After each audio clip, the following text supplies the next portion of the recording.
Hey everybody, this is Matt Mayoko at NBC Sports Bay Area bringing you a 49ers update here on the Friday before the 49ers face the Seattle Seahawks on Sunday at Levi Stadium. So the 49ers will have their official injury report coming out a little bit later in the day. But first, this video is brought to you by Canyon Club Brewery. It's located in Moraga, California, and it's a great location. They have plenty of seating outside, fire pits. They have a great menu as far as the tasty bites and anything you would want. And then, of course, a large selection of beers to choose from. So check out Canyon Club Brewery.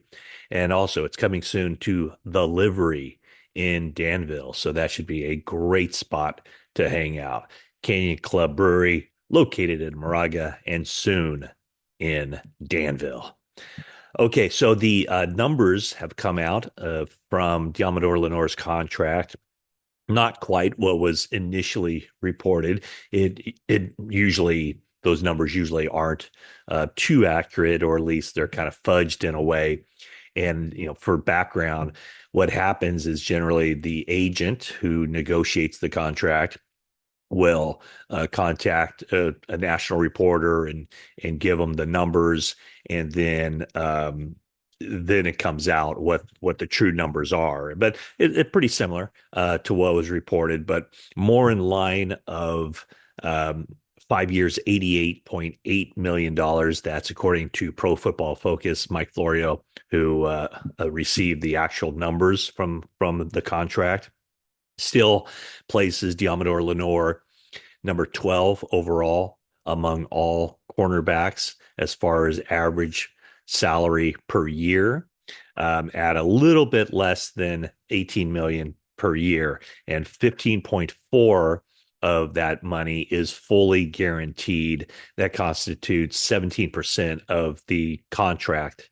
The available contract is guaranteed. So for the 49ers, um, it looks like it's a good contract for them to get that deal done now, and to prevent him from hitting the open market, or maybe even they might have been tempted to use the franchise tag on him just to lock him in. But this way, he is under contract to the 49ers through the 2029 season. Deommodore Lenoir has had a really good season, not allowing any touchdowns and intercepting two passes, including that big one against Seattle back in week 6 on the Thursday night. So the base salaries and the salary cap figures for this year and next year, very low. Next year it goes up to 5.9 million. And then the big money starts kicking in 2026, when his cap figure goes up to about 20.47 million. And it kind of hovers around that $20 million mark for each year after that. So 26, 27, 28, 29. So 4 years, it's right around there. And if he plays well, 49ers will probably be very happy. I think they already are very happy that they were able to sign Deommodore Lenoir to this contract. And now it's a matter of, okay, here's your money. Go out there and play winning football, and prove that this is the right decision to have you under contract for this. One thing I did talk to him. I had a sit down interview with Deommodore on Thursday after practice, and that will air on the 49ers Talk podcast after the game. I think we'll probably also use part of it on the pregame show on NBC Sports Bay Area. One thing that was really interesting that he said was that he was so bummed on the draft when he wasn't even getting phone calls from teams saying that they were thinking of drafting him. Sometimes guys will get those calls. I was talking to Evan Anderson, the undrafted rookie for the 49ers. He was getting calls in the third round from teams saying, "Hey, we're looking at taking you," and kind of getting his hopes up. And then he didn't get drafted at all, and the 49ers signed him as an undrafted rookie. And now, he's on the 53 man, and he made a big play in the game on Sunday against Tampa Bay. But Deommodore said the phone calls he was getting during the draft were, "Hey, if you don't get drafted, we'd like to sign you." And ended up the 49ers select him in the 5th round, number 172 overall. But he said he was getting so discouraged and he thought, you know what? Maybe this just isn't for me. Maybe I'm not capable of playing the NFL, or the NFL doesn't see me as a guy who can play at this level. And so he really thought that there was a chance that he had already played his last football game at the University of Oregon, and that he wasn't really going to get a chance in the NFL.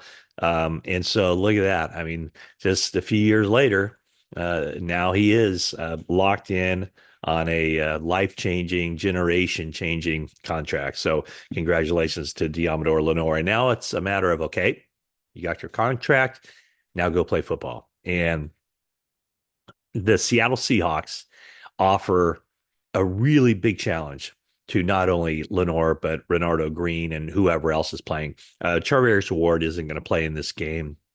He remains away from the team, mourning the loss of his daughter.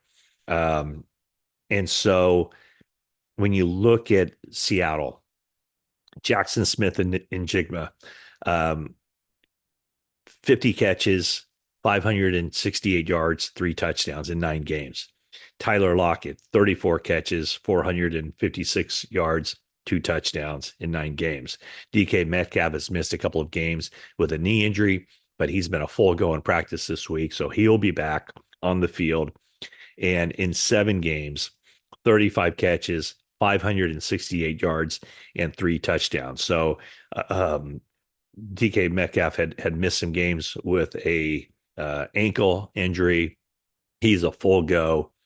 And he's going to be somebody that, I know the 49ers have always felt that they could kind of get under his skin a little bit, throw him off his rhythm. He has a history of losing his cool. In fact, I'm just reminded in 2019 when the 49ers met with him at the NFL Scouting Combine, he actually lost his cool in talking to Kyle Shanahan and John Lynch and Wes Welker, to the point where, as I understand it, he kind of dissed on Kyle Shanahan during that session when they went over some of the film from Ole Miss for him to explain, what happened on certain routes or whatever. So DK Metcalf is somebody who is an ultra talented guy. I mean, 6'4", 235 pounds. He ran a 4.33 at the combine. So he is an immensely talented guy, and he's somebody that the 49ers are going to have to, in the words of Deebo Samuel, lock in. And I don't know if they can lock him up as far as covering him, but that will definitely be one of Geno Smith's main targets to get him going early in this game. Geno Smith, by the way, averaging 284 yards passing per game. So the Seattle Seahawks have been prolific, and they'll look to be getting that passing game going. And 49ers have done a very good job, I think, in the passing game with Deommodore Lenoir, with the rookie Renardo Green, and those guys will certainly be tested. One other thing to look at for this game is the weather conditions. Last I checked, about a 20% chance of rain during the game. There's going to be a lot of attention on Brock Purdy and how he handles the rain. There was a game last year against Green Bay in the playoffs where, frankly, Jordan Love handled it worse than Brock Purdy, but everybody was talking about Brock Purdy coming out of that game.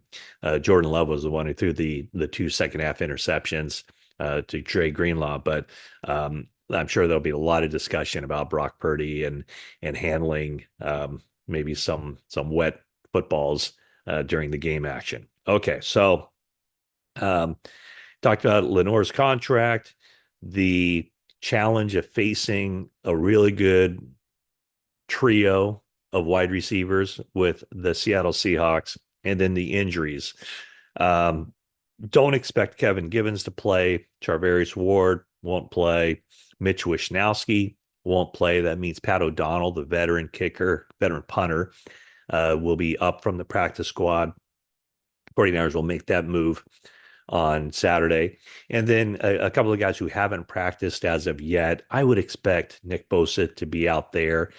He indicated on Wednesday that he wanted practice, but he doesn't need much practice time to be ready to go play a game. So I would expect him out there. And Trent Williams as well. He's been dealing with an ankle injury.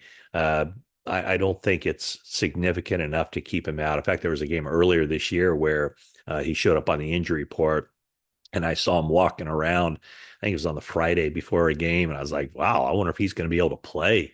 He can barely walk, but it's just kind of the way he operates. He just, he kind of walks in a like he's played a lot of football, and he certainly has, and he's played so much football that I don't think he needs much practice time to have the game plan locked in and ready to go. So, yeah, I would expect that Givens, Ward, and Wishnowsky won't play, and that Bosa and Williams will play.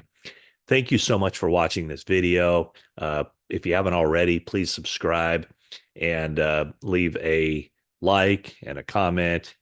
And we'll see you at the game on Sunday. Although I'll probably post another video later in the day after the 49ers official injury report comes out and Kyle Shanahan meets with the media for the final time before kickoff on Sunday. So that's it for now.